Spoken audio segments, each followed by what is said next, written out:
නොදන්න තැනකට ගිහිල්ලා හැසිරෙන්න දන්නේ නැද්ද? නොදන්න පුද්ගලයන් එක කතා කරන්න කතාවක් පටන් ගන්න දන්නේ නැද්ද? මේ වීඩියෝ එක අවසානයේදී ඔබගේ අනිත් පැත්තේ ඉන්න හැම එකෙක්ටම වඩා අතිසාර්ථක විදියට ඒක ඉගෙන ගන්නවා. ඒක කරනවා. මොකද ඕජියාද උඹලට ශනිකව කියලා දෙනවා රූල්ස් 7ක්. කොහොමද නිවැරදි සංනිවේදනයක්, නිවැරදි කමියුනිකේෂන් එකක් කරන්න කියලා හරියට ලීඩර් කෙනෙක්, නායකයෙක් වගේ. Then OG gang, let's go to the video. පළවෙනි රූල් එක කාමරේ අයිති කරගනින් උඹේකට ඇතුල් වෙද්දිම උඹ කතා කරන්න කලින් උඹ රූම් එකකට මොකක් හරි අවකාශයකට ඇතුල් වෙනකොටම උඹව ජජ් වෙලා ඉවරයි වටේ පිටේ ඉන්න මිනිස්සුන්ගෙන්. උඹ කට ඇරලා වචනයක් කතා කරන්නත් කලින් උඹේ හැමදේම අනිත් මිනිස්සුන්ට කියලා ඉවරයි උඹේ රූම් එකට ඇතුල් වෙනකොට. මිනිස්සු තීරණය කරනවා පළවෙනි තප්පර 5ෙම උඹට රෙස්පෙක්ට් කරනවද? එහෙම නැත්නම් උඹව ඩෝන් කියලා දාලා නොසලකා හරිනවද කියලා. ඒක ශනිකව වෙන දෙයක්. උඹගේ පොස්ච් එක, උඹගේ එනර්ජි එක, උඹගේ ප්‍රසන්ස් එක ඔන්න ඔය තුන අනිවාර්යයෙන්ම සංනිවේදනය කරලා ඉවරයි උඹ කට ඇරලා වචනයක් කතා කරන්නත් කලින්. උඹ අලුත් තැනකට යනකොට, අලුත් ස්ථානයකට, අලුත් රූම් එකකට මොකක් හරි තැනකට යනකොට උඹ යන්න ඕනේ හරියට උඹ එතනට ඇත්තටම අයිති පුද්ගලයෙක් වගේ. යනකොට ඵලයන් ඒකේ සෙන්ටර් එකට, ඒකේ මැද්දට, උඹගේ සයිඩ් එකටවත්, උඹගේ කෝණයකටවත් යන්න අවශ්‍ය නැහැ. මේක අනිවාර්යයෙන්ම ඔළුවේ තියාගනින්. ඇවිදිනකොට උඹ විශේෂයෙන් හිමීට ඇවිදපන්. හැබැයි උඹගේ ස්පීඩ් එකට උඹ වැඩි ස්පීඩ් එකකින් ඇවිදිනකොට ඒකෙන් කියවෙන්නේ උඹ පට්ට විදිහට නොසන්සුන්ව කලබලකාරී තත්වයක බයක තැති ගැන්වීමක ඉන්නවා කියන එක තමයි වටේ පිටේ මිනිස්සුන්ගේ ඔළුව වලට යන්නේ. උඹ ස්ලෝ එකෙන් ඇවිදිනකොට උඹට අවතක්සේරුවක්, උඹගේ සෙල්ෆ් කොන්ෆිඩන්ස් එකේ අඩු බවක් ඔන්න ඕක ගම්ම වෙනවා වටේ පිටේ ඉන්න උන්ට. ඒක නිසා උඹගේ වෝක් එකේ ස්පීඩ් එක අනිවාර්යයෙන්ම මේන්ටේන් කරපන්. උඹ කතා කරන එක පටන් ගන්න කලින් නවත්තපන්. සයිලන්ස් එකට, නිශ්ශබ්දතාවයට සෙටල් වෙන්න දීපන්. එහෙම කරනකොට වටේ පිටේ ඉන්නුන්ගේ ෆෝකස් එක උඹ වෙතට ඇදීගෙන එනවා. ඊට පස්සේ උඹ කතා කරන්න ගත්තට පස්සේ උඹගේ වචන වලට සාමාන්‍ය ලෙවල් එකට වඩා ඉහළ ලෙවල් එකේ පවර් එකක් ලැබෙනවා. දෙවෙනි රූල් එක උඹට පළදායි සංනිවේදනයක් කරගෙන යන්න අවශ්‍ය නම් උඹ අංක එකටම උඹ ෆේස් කරපන් කෙලින් මුහුණලා. උඹගේ බොඩි පොස්ච් එක ඍජුව කෙලින් තියාගනින්. අනිවාර්යෙන්ම උඹගේ දෑත් උන්ට විසිබල්, උන්ට පේන විදියට තියාගනින්. නිවැරදි කමියුනිකේෂන් එකක් කියලා කියන්නේ නිවැරදි මාෂල් ආර්ට් එකක් වගේ. ඔබගේ අයි කන්ටැක්ට් එක 70% 170ක ප්‍රතිශතයකින් උත් එක තියාගනින්. ඔබ පොඩි වෙලාවක් නම් ඔබ 120ක් 30ක් වගේ නම් උගේ ඇස් දෙක දිහා කෙලින් බලාගෙන ඉන්නේ. ඔබ දුර්වලෙක් වගේ උට හැංගෙනවා. ඔබ ඕනවට වඩා 180ක් 90ක් එක දිගට උගේ ඇස් දෙක දිහා බලන් ඉන්නව නම් ඒකෙන් කියවෙන්නේ උඹ පට්ට ඇග්‍රසිව් චරිතයක් කියලා. එතකොට මේ 170ක කාලයක් උඹ අයි කන්ටැක්ට් එක තියන් ඉන්නකොට ඉතුරු 130 උඹ බ්‍රේක් කරනකොට උඹ කිසිම වෙලාවක බිම බලන්න එපා. උඹ සයිඩ් එක බලපන්. සංනිවේදනය කරන්නේ කටින් විතරක් නෙවෙයි. උඹගේ අත් දෙකත්, උඹගේ බොඩි එකත් අනිවාර්යයෙන්ම යූස් කරන්න ඕනේ මෙතනදී. විශේෂයෙන්ම මේ දේ ඔළුවේ තියාගනින්.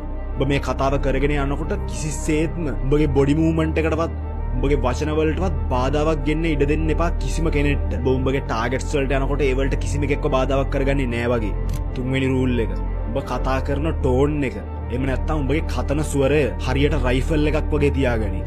දුර්වලයෝ කරන්නේ කෑ ගහන එක, අනාරක්ෂිත උන් කරන්නේ මුමුණ ඉන්න එක. හැබැයි ශක්තිමත් උන් දන්නවා තමන්ගේ වොයිස් එක කන්ට්‍රෝල් කරන්න නයිස් ඇන්ඩ් ක්ලීන් විදියට. කිසිම මොහොතක උඹගේ වොයිස් ටෝන් එකේ පාලනය නැති වෙන්න ඉඩ දෙන්න එපා. ඒක හරියට සොල්දාදුවෙක් හතර වටේට තමන්ගේ ගන් එකකින් වෙඩි තියනවා වගේ වැඩක්. කිසිම පාලනයක් නැතුව. ඌ ඇත්තටම තමන්ගේ බලය නිර්පරාදේ නාස්ති කරනවා. ඌ ඇත්තටම අනතුරක් තමන්ගේ ළඟම ඉන්න මිතුරොන්ට. ඒ වගේම ඌ එලිදරව් කරනවා තමන්ගේ පොසිෂන් එක මොකද්ද කියලා. ඒ වගේම නරකම දේ තමයි ඌ එලිදරව් කරනවා තමන්ගේ බය, තමන්ගේ වොයිස් ටෝන් එක මාස්ටර් කරපු පුද්ගලයෙක් හරියට ස්නයිපර් කෙනෙක් වගේ. ඌ කතා කරන්නේ නිවැරදි අවශ්‍ය වෙලාවට විතරයි. ඒ වගේම ඌ කතා කරන පටන් ගත්තට පස්සේ ඒක පසාරු කරගෙන යනවා. හතරවෙනි රූල් එක.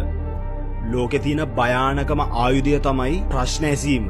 මේ ලෝකේ 95% මිනිස්සු විඳවනවා ඇත්තටම තමන්ගේ ජීවිතේ එක දෙයක් නිසා. ඒ තමයි උන්ව වැඩක් නෑ කියන එක. කවුරුත් උන්ට ඇහුම්කන් දෙන්නේ නෑ. කවුරුත්ම උන්ගේ ඔපිනියන්ස්, උන්ගේ මතයන් ගැන කෙයා කරන්නේ නැහැ. උඹට ලේසියෙන්ම මිනිස්සුන්ව උඹගේ ඇතුළට ගෙන්න ගන්න පුළුවන්.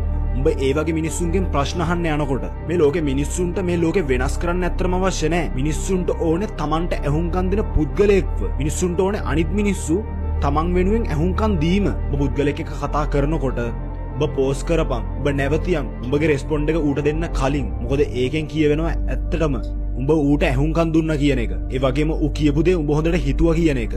සමරයිස් කරපන්, සාරාංශගත කරපන්. ඌ කියපු දේ උඹ උඹගේ මතය ඌට කියන්න කලින්, උඹගේ උත්තරේ ඌට දෙන්න කලින්. උදාහරණයක් විදියට ඔව් ඔයා දැන් කියන්නේ එතකොට එහෙම කරන එකෙන් උන්ගේ ඔළුවට යනවා උඹ ඇත්තටම උන්ට ඇහුම්කන් දුන්නා කියන එක. ඒ වගේම උඹට කන්ට්‍රෝල් එක එනවා උඹලා දෙන්න අතර තියෙන ඒ සංනිවේදනය ඇතුළත. ඊට පස්සෙත් පුළුවන් නම් ආයි ප්‍රශ්න අහපන්. මිනිස්සු කතා කරන එක වැඩි වෙන තරමට තමන්ව එලිදරව් කරන එක වැඩි වෙනවා. මිනිස්සු තමන්ව එලිදරව් කරන එක වැඩි වෙන තරමට උඹට වැඩිපුර පාලනය, කන්ට්‍රෝල් එක උඹගේ අතට එනවා. ප්‍රශ්න අහන මිනිස්සයා අදාළ ඒ සංනිවේදනය කන්ට්‍රෝල් කරනවා. ගැටුම්කාරී වාතාවරණයන් ඇති වෙන එක නවත්තනවා. ප්‍රශ්න අහන මිනිස්සයා අනිත් පුද්ගලයාගේ හදවත ඇතුළට කිඳා බහිනවා. ඌව ලීඩ් කරන්න පුළුවන් තැනකට පත් වෙනවා. පස්වෙනි රූල් එක. කිසිම වෙලාවක උඹව ඩිෆෙන්ඩ් කරන්න යන්න එපා. උඹගේ ෆ්‍රේම් එක ඇතුලේ උඹගේ පාලනය තියාගනි. ඔජි එක්ස්ප්ලেইন කරන්න. උඹ කතා බහක් යන අතරතුර ආගියුමන්ට් එකක් ආවොත් උඹ ඕනවට වඩා උඹගේ ඔපිනියන් එක උඹව ඩිෆෙන්ඩ් කරන්න යන තරමට උඹ පරාද වෙනවා. මොකද උඹ නිතර නිතර හේතු කිය ඔප්පු කර යන්න උඹ තව ඒක ඇතුළට කිඳා බහිනවා. නියම නායකයෙක් කිසිම වෙලාවක දිගින් දිගටම එල්ලීගෙන යන්නේ නැහැ කිසියම් දෙයකට. කවුරු හරි උඹගේ අදහසකට ඇටැක් කරොත් ප්‍රහාරයක් එල්ල කරොත් උඹ උන් එක ගහගන්න යන්න අවශ්‍ය නැහැ. උන්ගේ ඒ ප්‍රතිවිරුද්ධාත්මක අදහස උන් ඔප්පු කරන උන් පැහැදිලි කරන තත්ත්වයට උන්ව පත් කරපන්. කිසිම වෙලාවක කියන්න එපා නෑ කියලා. කියපන් ඒක වෙනස්ම විදියක මතයක්. මට පැහැදිලි කරපන් උඹ කොහොමද ඒ මතයට ආවේ කියලා. බෙහෙම කියන එකෙන් උන් උත්සාහ කරන්න පටන් ගන්නවා ඒ කිව්ව මතය සාධාරණීකරණය කරන්න, ජස්ටිෆයි කරන්න. ඒකෙන් වෙන්නේ උඹ ජස්ටිෆයි උඹ සාධාරණීකරණය කරන එක වෙනුවට උන් ඉදිරිපත් කරපු උන්ගේ ප්‍රතිවිරුද්ධාත්මක මතය උන් සාධාරණීකරණය කරන්න, උන් ඔප්පු කරන්න, උන් ජස්ටිෆයි කරන්න පටන් ගන්න එක. ඊට පස්සේ උඹ කරන්න ඕනේ මට තේරෙන උඹ කියන එක. හැබැයි ඒක දිහා බලන්න පුළුවන් වෙනම කෝණයකුත් තියෙනවා. අන්න එතකොට උඹගේ අතර කන්ට්‍රෝල් එකේනෝ ඩිස්කෂන් එකේ. කිසිම මොහොතක හැංගීම්බරව ප්‍රතිචාර දක්වන්න යන්න එපා. උන් කෑ ගහන්න පටන් ගත්තට පස්සේ උඹගේ වොයිස් එක අඩු කරනවා. මොකද ඒකෙන් ඇත්තටම උඹ පිස්සු වට්ටනවා. ෆ්‍රේම් කන්ට්‍රෝල් එක එහෙම නැත්නම් උඹගේ රාමුව පාලනය කිරීම උඹව මෙහෙවනවා අදාළ කන්වර්සේෂන් එක ගෙනියන්න උඹට ඕන තැනට. කිසිම මොහොතක වෙනත් එකකගේ රාමුවක් ඇතුළට උඹ පයින්න try කරන්න, උඹ ඇදලා යන්න try කරන්න එපා. උන් ඇදලා ගනින් උඹගේ රාමුව ඇතුළට. 6 වෙනි රූල් එක. චිත්‍ර රූප පින්තාරු කරපන්. තර්ක නැතුව.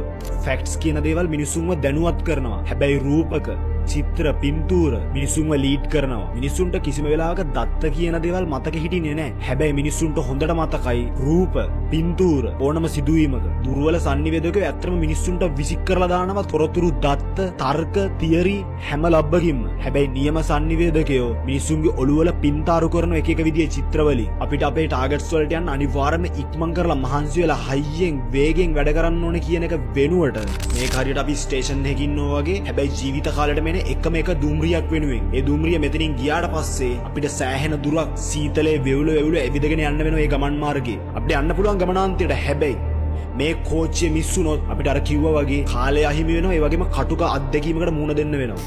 ඕජි දන්නවා හරියට ස්ටෝරි ටෙලින්ග්ස් වැඩ කරන්නේ කොහොමද කියලා. වර්තමාන ලෝකේ ප්‍රචණ්ඩකාරීත්වයෙන් නෙවෙයි වැඩ කරන්නේ ඇත්තටම. මේ ලෝකේ රන් වෙන්නේ ඇත්තටම ස්ටෝරි ටෙලිං වලින්. මොකද කතන්දර වලින් ඇත්තටම උඹගේ මනසට වඩා උඹගේ හදවතට බහින්න පුළුවන්. එතකොට අවසාන රූල් එක අනිවාර්යෙන්ම ගෞරවණීය වේයන්. මිනිහෙක්ගේ වචනය තමයි ඒ මනුස්සයාගේ කොන්ට්‍රැක්ට් එක. ඔබ මැනිපියුලේට් කරොත් ඔබ දිනනවා. හැබැයි කුඩා ලෙස. ඔබගේ අහිමිවීම අති විශාලයි. ඔබ බොරු කිව්වොත් මිනිසුන්ට අනිවාර්යෙන්ම ඔබව මතක තියෙයි. ඔබට මිෂන් එකක් නැත්තම් හරියාකාර. ඔබගේ මිනිස්සු උඹගෙන් ඈත් වෙලා යනවා. ගෞරවණීය මනුස්සයෙක් කියලා කියන්නේ ඇත්තටම ත්‍යාගශීලී මනුස්සයෙක්. උන් තමන්ගේ වචනයට වග කියනවා. ඒ වගේම තමන් වටේ ඉන්න මිනිස්සුන්ව ඉහළ තලයකට ගේන්න වෙහෙසෙනවා. ඒ වගේ මනුස්සයෙක්ව අනිවාර්යෙන්ම ගෞරවණීයත්වයට පාත්‍ර වෙනවා. ඒ වගේම අනුගමනය කරනවා අනිත් මිනිස්සු. ඒ වගේම අනිවාර්යෙන්ම ඌව මතක හිටිනවා සදාකාලිකවම. ඔජිට අවසානයේ කියන්න තියෙන්නේ දැන් ඵලයන් ගිහිල්ලා මේ බිස්නස් එක හරියට කන්ට්‍රෝල් කරපන්. මොකද උඹගේ වටේ ඉන්න උඹගේ මිනිස්සුන්ට ඇත්තටම OG ගෑන්ග් එකේ උඹව අනිවාර්යයෙන්ම අත්‍යවශ්‍යයි. ඒ වගේම මේ කියපු දේවල් මෙතනින් බලලා මෙතනින් අමතක කරන්න එපා. ආයි බලලා උඹගේ ඔළුවට කාවද්දපන් ඒවා. මොකද මේ කඩෙන් අහලා මේ කඩෙන් පිට කරන එක නෙවෙයි මෙතනදි වෙන්න ඕනේ. වෙනද වගේම OG දන්නවා අනිවාර්යයෙන්ම OG කියපු දේවල් උඹලට වැදුනා කියලා කනහරහා මොලේට